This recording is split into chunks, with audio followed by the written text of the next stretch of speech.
युरियाचा काळा बाजार विक्रमगडमध्ये पालघर जिल्ह्यामध्ये तर सुरूच आहे, पण काल खुलेआम विक्रमगड तालुक्यामध्ये बघायला मिळालेला आहे. त्या संदर्भामध्ये तुम्ही काय बोलणार आहे?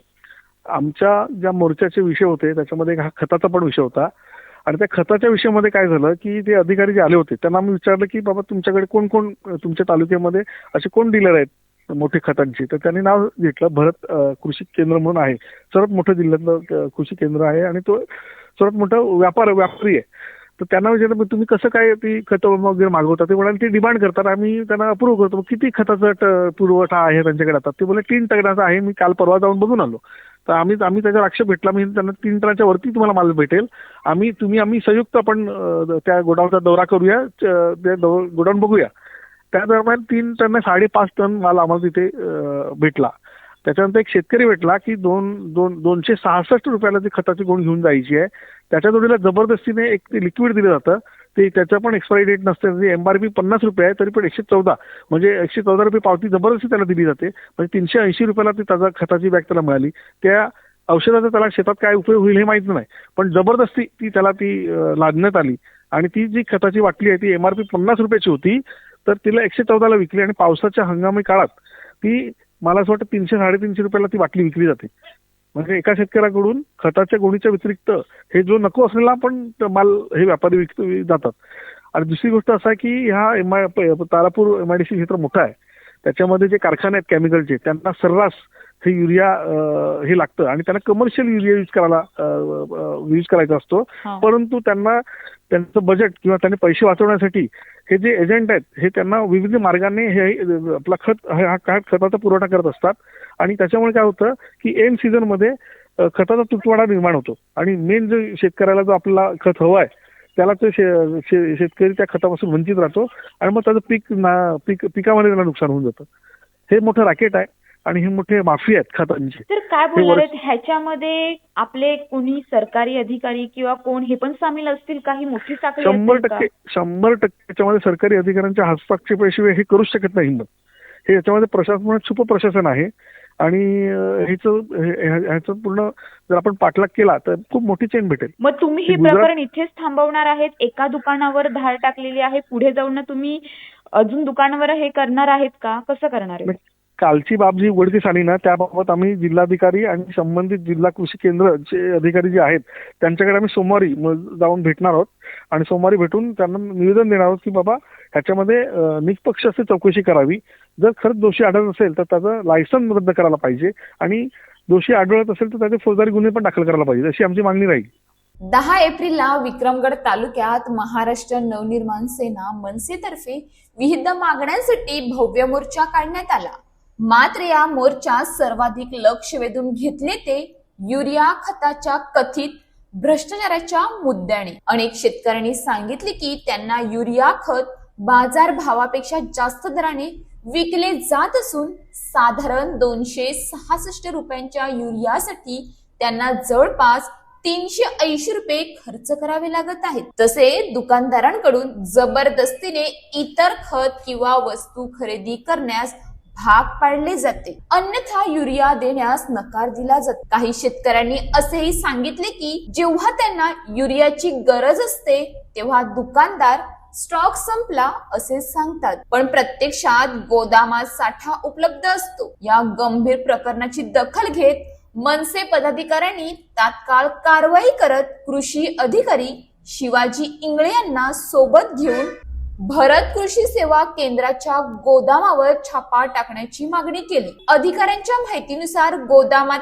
3 टन युरिया असल्याचे सांगण्यात आले होते, मात्र छाप्यात तब्बल 5.5 टन युरिया साठा आढळून आला.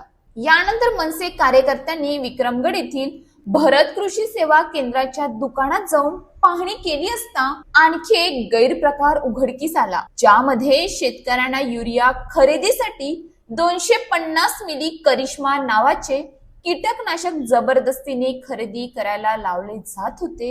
हे कीटकनाशक गुजरातमध्ये तयार केले असून स्थानिक शेतकरी त्याचा वापर करत नसल्याचे समोर आले. तसे दुकानदारांचा या गुजरातमधील उत्पादन करणाऱ्या कंपनीशी काही संबंध असल्याचा संशयही व्यक्त करण्यात आला, ज्यामुळे शेतकऱ्यांवर हे उत्पादन जबरदस्तीने लादले जात असल्याचे दिसून येते. या संपूर्ण प्रकार कृषी अधिकाऱ्याच्या उपस्थित घडूनही तातडीची कारवाई करण्याबाबत त्यांनी हे माझ्या अधिकारात नाही, वरिष्ठांना कळवतो असे सांगितल्याने संताप व्यक्त करण्यात आला. आता विक्रमगड तालुक्यातील या शेतकरी विरोधी भ्रष्टाचारावर शासन काय कारवाई करणार याकडे सर्वांचे लक्ष लागले आहे. तुमचं नाव काय? इंगळे शिवाजी कोण आहे? कृषी अधिकारी. मग आता हे मनसेवाले आले, त्यांनी हे केल्यानंतर तुम्हाला समजलं की काय आहे, तर तुम्ही दुर्लक्ष जाणून बुजून करत होता नाही त्या गोष्टी. दुर्लक्ष नाही मॅडम, आम्ही नाही करत दुर्लक्ष. आम्ही चेकिंग करतो, त्यांची तपासणी करतो. आता पाठीमागे मी त्यांचं गोडाऊन ज्यावेळेस चेक केलं त्यावेळेस मला 3 टनाचं त्यांच्याकडे तिथं साठा आढळलेला. पाठीमागे ज्यावेळेस म्हणजे 15-1 दिवस झाले त्यावेळेस मी चेक केलेलं होतं ते. आणि साई सरदा म्हणून जे आहे, साई सरदाचं चेक केलं तर तिथं निरंग पोझिशन होती. आणि भरत कृषी समाधी केंद्र आहे तर ते त्याच्या तिथं 3 टनाचं मला उपलब्ध दिसलं. आता तुम्ही शिष्टमंडळामध्ये सांगितलं 3 टन, पण 3 टनच्या वरती जास्त नाही निघालं ना, ना. ती नंतर मागणी केली असेल ना मॅडम. ती खाजगी त्यांचा व्यवसाय आहे, ती मागणी करून आरक्षेप करून मागणी करू शकतात, साठा ओढू शकतात. मग हे एका शॉपमध्ये आहे, आता तुम्ही दुसऱ्या ते शॉपमध्ये गोडाऊन मध्ये जेवढं टन आता म्हणजे आहे, जेवढं साठा आहे तो ऑफिशियल आहे पूर्ण तुमच्या मते? ऑफिशियल म्हणजे आता त्यांचं जे आहे, आमच्याकडून जे लायसन्स आहे जिल्हाधीश कृषी अधिकाऱ्याकडून, जे जिल्ह्यावरून जे लायसन्स आहे त्या लायसन्समध्ये किती टन त्यांनी खरेदी करावं, किती टन त्यांनी विक्री करावी, हे सगळे अटी घालून दिलेले असतात. त्यांना जेवढं परमिशेबल आहे ते तेवढी खरेदी करू शकतात कंपन्यातून, ज्या रजिस्टर्ड कंपन्या आहेत. पण नंतर मग तुटवडा का दाखवला जातो जेव्हा शेतकरी जातात तेव्हा? नाही कसं आहे मॅडम, आता तुटवडा म्हणजे कसं, आता जर विक्री जर जास्त झाली, तसं एका आठवड्यामध्ये विक्री जर जास्त झाली, एक शेतकऱ्यांचं पण कसं असते, म्हणजे शेतकऱ्यांची बाजू अशी राहते की त्यांच्याकडे ज्यावेळेस पैसा उपलब्ध राहते, समजा जूनमध्ये पैसे उपलब्ध राहतात त्यांच्याकडे, किंवा त्यांचं पूर्वनियोजन जर असलं समजा जूनमध्ये, किंवा आपल्याला खरेदी करायची बियाण्याची खताची, मग ती खरेदी करून ते खरेदी करायला एकाच वेळेमध्ये येतात ती. आणि असं ज्यावेळेस आता एकत्रित साठा ज्या ठिकाणी आहे विक्रमगडला, एका प्रत्येक वेळेस होतो. नाही तुटवडा पण भासतो ना. जर समजा त्यांच्याकडे माल जर वेळेमध्ये जर आला नाही, उपलब्ध झाला नाही, कंपनी आरशेप कंपनीच्या मार्फत जास्त त्यांची हे राहते, खरेदी राहते. आरशेप कंपनी म्हणजे सेमी गव्हर्नमेंटची कंपनी आहे ती, तर त्याला सरकारी नियंत्रण पण असते. तर त्या कंपनीकडून माल यायला कधी कधी उशीर पण होतो त्यांना उपलब्ध व्हायला. मग त्या पिरियडमध्ये शेतकऱ्यांची संख्या जर वाढली खरेदी करण्याची तर तुटवडा पडतो. तुम्ही आता कारवाई काय करणार? आता हे जे ओव्हरचार्ज करतात आता ते त्यांनी शॉपवाले, केलं ना, आता 266 रुपयाच्या युरियाच्या गोणीचं ते पावती त्यांनी बरोबर फाडली.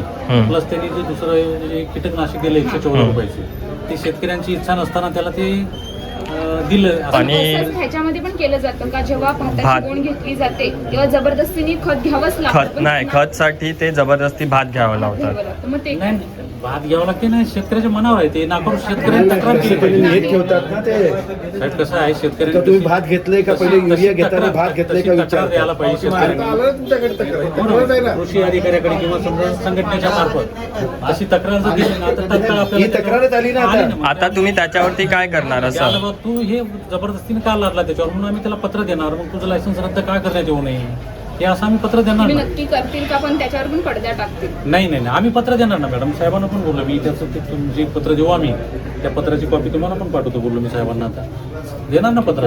आम्हाला लेटर पाठवायला हो पाठवतो, उद्या सकाळी मला पाठवणार मॅडम. आणि आम्हाला जे काही चुकीचं दिसेल ना ते आम्ही त्याचं आणि अजून 2 गोडाऊन चेक करायला जाऊ आपण. चला नाही, आता मला दुसरं काम आहे साहेब. नाही काय अशाच ताज्या बातम्यांसाठी आमच्या न्यूज पोलीस रिपोर्टर चॅनलला लगेच सबस्क्राईब करा आणि बेल आयकॉन दाबायला विसरू नका.